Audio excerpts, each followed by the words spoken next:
Hello, it's the Disobedient Librarian again with another video log. 2 in one day, and we might have more later. This is just getting started, so I figured I'd put a few out there.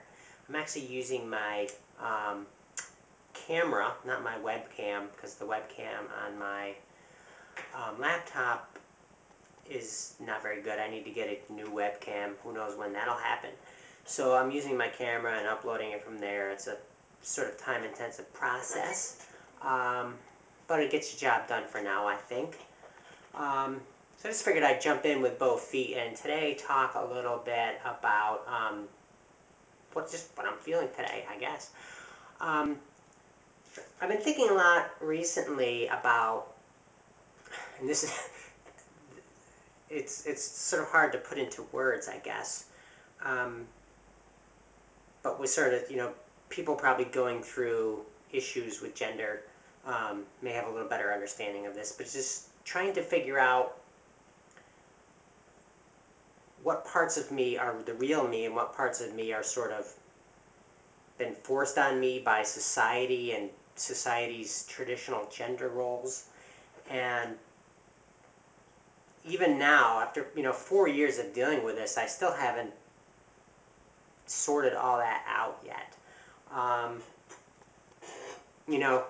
When you go through transition, I found, at least in my experience, that you try and figure out what parts of you, as you transition, what boy parts of you to keep. And I'm not talking about the physical things, obviously. I'm talking about the sort of mental things. What parts of you to keep and what parts of you to sort of throw away, alter, or change in some way, or just be, to be free of and embrace sort of, in my case, from male to female, to disregard old male habits, likes, dislikes, things like that. And I'm still finding myself grappling with those things. And it's weird. My guess is that it's a continual struggle. I'll probably always struggle with these sorts of things. They probably eases over time. I just sort of, I don't think on them too much. I just come to the conclusion that I'm going to be who I'm going to be. I'm never going to be a super passable girl. And I don't want to be stealth. I'm certainly not going to shout it to the rooftops, everyone, that I'm transsexual, that I'm transgender, or whatever label you want to put on me. But I'm also not going to shy away from that. I'm proud of who I am, and I'm proud of the journey I've taken to get me where I am. It's made me who I am. And I feel like I'm rambling now, but it's a hard thing trying to figure out who you are when you're making this sort of radical transition, even over the course of years, of figuring out who you are. And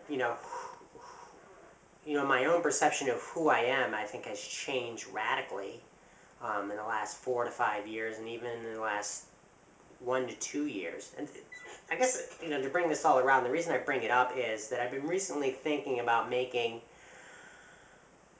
some more physical changes to my body, specifically either or both breast implants, which, if you can see, if I put myself in profile, I have very small breasts, but also liposuction of my tummy. Those are the only two things I think I would really want to ever do.